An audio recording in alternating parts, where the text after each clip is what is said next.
With the reason for Miro's absence from AEW revealed and more, this is Wrestling Hub. My name is John and you're watching the Wrestling Report. Before we get into the rest of the video, make sure you subscribe to Wrestling Hub and turn on all notifications to stay up to date with everything in the world of pro wrestling. Also, don't forget to follow us on Instagram at Wrestling Hub Official and follow us on Twitter at Wrestling_Hub.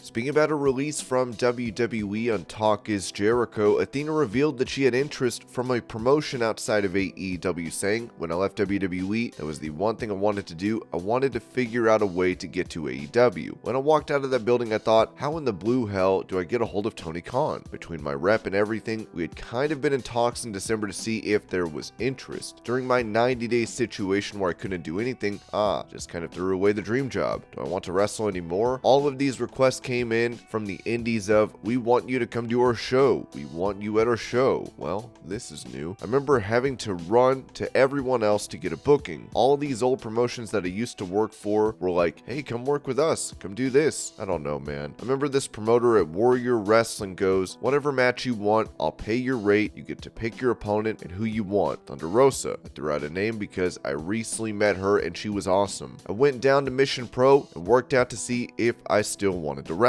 She got me some really good girls to roll around with. We went Broadway 30 minutes and it was so much fun. I was so emotional after because it was like I thought I was going to throw this all away again. I got the bug going and that's when I told my rep, "Let's do it. If he wants me, let's do it." It became Impact wanted me. There was interest at AEW, but we could never get a hold of Tony because he's so busy. Impact would be like, hey girl, hey, yeah, I know, hold on. My friends would be like, "Girl, I heard you're coming here." We've not talked to them. We only said, "Hey, we'll talk to you next week." It became this weird, where do I go? What do I do? I had two companies showing interest and it was like, I think I want to go to AEW. I have friends at Impact, but I want to do AEW because I've had my eye on it for so long. Fast forward to May, it happened so quickly. Tony called my rep, "Let's do it." Within the next week, I was on a plane to Las Vegas.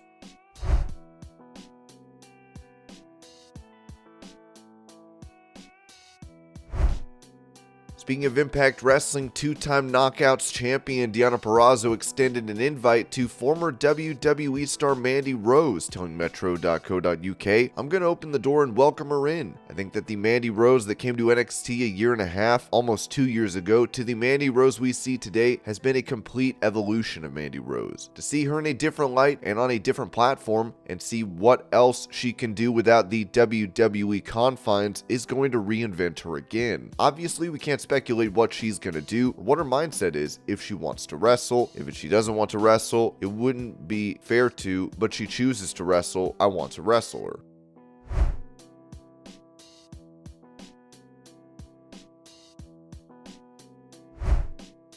Staying on the topic of Mandy Rose, the former NXT Women's Champion would be warned about earning fast money from Booker T, who noted on his Hall of Fame podcast, "You really must have the dumbest agent in the world for him to be reporting how much money you make. That is nonsensical to me. Why don't he put how much Uncle Sam taking it out of it as well? You know what I mean? As well as what's his cut? You know what I mean? There's a lot involved there as far as that pop. It's like a boxer getting paid $500,000 for his fight. You think he's getting all of it? Let me tell you right now. They're talking about she's going to be a millionaire by Christmas. She's going to have to do a whole lot of naked photos, okay? I'm just being right straight up, okay? And I'm going to tell you right now. My sister told me a long time ago, man, and this is the God's honest truth. Fast money, go fast. I'm serious. Fast money, go fast.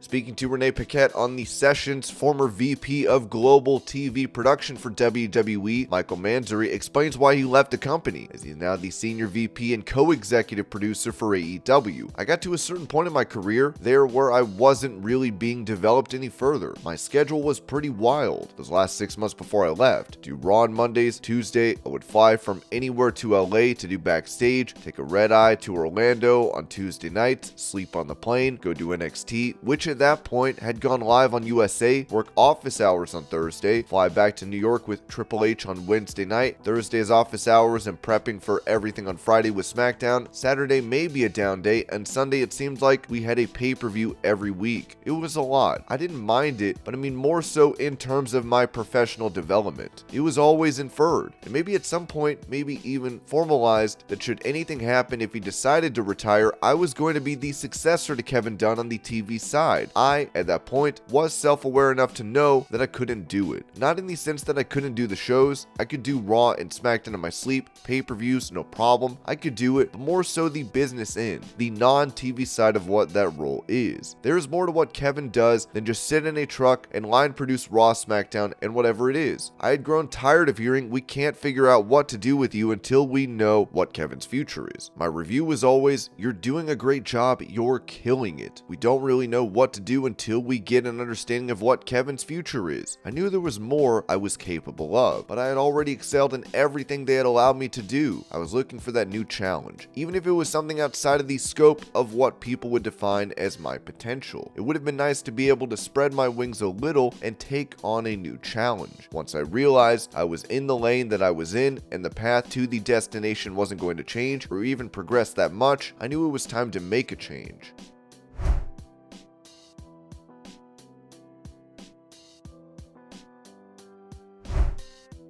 During an interview with Culture State, Shawn Michaels was asked if he would have one more match, to which he said, "Yeah, I've had that final match. No, Father Time waits on no man. I'm good. I'm unbelievably happy with my career, and it is now time to watch the next generation flourish."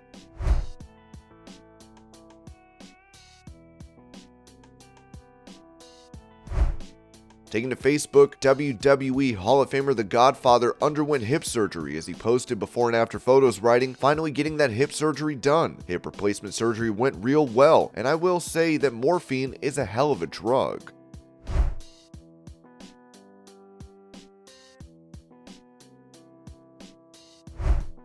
It seems that a WWE Hall of Famer's contract could be coming up soon, as Sean Ross Sapp of Fightful wrote. WWE sources confirmed that Edge is on a deal with limited dates, which is why he has appeared periodically since splitting from the Judgment Day feud. One WWE higher-up said that the vignettes this past summer were a way to buy some weeks on television for Edge's return, and give them a little more time in order to build to some important matches throughout the rest of the year, which happened with the Balor and Priest matchups. In 2020, it was reported that Edge was on a 3-year contract for 25 appearances and 5 matches per year. However, that was either incorrect or amended, as Edge competed in 10 matches in 2021 and has already competed in 6 matches in 2022. We aren't sure when his deal is up or how many appearances are left on his existing deal. If the length was correctly reported, that deal could be up soon if it wasn't frozen due to injury. We've not confirmed if that's the case.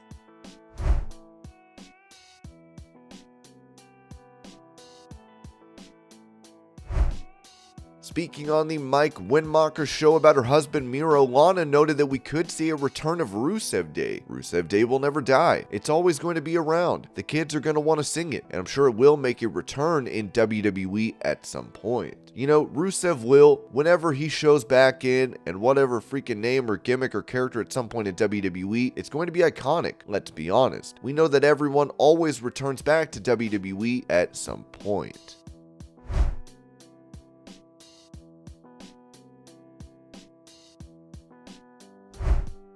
When it comes to a reason as to why Miro has not been seen on AEW programming, one has been given on Wrestling Observer Radio, claiming the star refused to lose. In September, Tony Khan came to Miro, and he had this idea which would build to a match on the November pay-per-view, the November 19th pay-per-view Full Gear, and he didn't want to do it. It's weird. A lot of people coming from WWE are very leery about losing. But anyway, they went through, and now November's over, and now we're in the new cycle, and they were going to bring bring him back and try to come up with the ideas for him, and they very well may. And then his wife comes in and says Rusev Day is going to come back to WWE. Everybody goes back to WWE. It's like, if I'm Tony Khan at this point, given everything that's happened, and the wife of one of the wrestlers goes and says essentially everyone goes back to WWE, it's kind of like, why waste my time pushing this guy? I've got 100 guys on the roster who want to be here, and now you've got these guys who want to be in WWE. A lot of the guys wanted to leave. It's like the guys who signed there, if they're guys who really want to be there in WWE and just got fired and everything but can't wait to get hired back, I don't know that those guys have been that beneficial.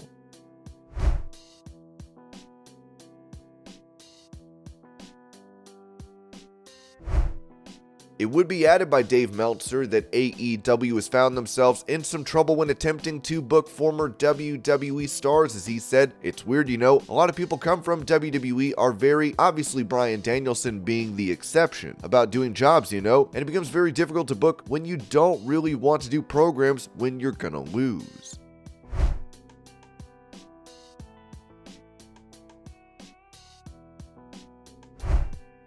In some unfortunate news, pro wrestling legend Koko B. Ware is having health issues with the Wrestling Collection writing. WWE Hall of Fame inductee Koko B. Ware is currently hospitalized with unspecified medical issues at a facility in Mississippi. Join us as we keep Koko and his family in our prayers this holiday season.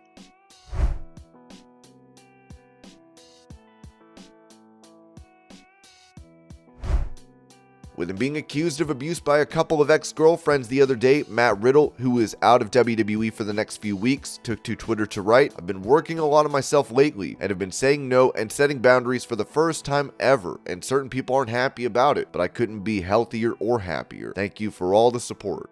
And this was your Pro Wrestling News Update. I hope you're having a great day. Thank you so much for watching, and I'll see y'all later.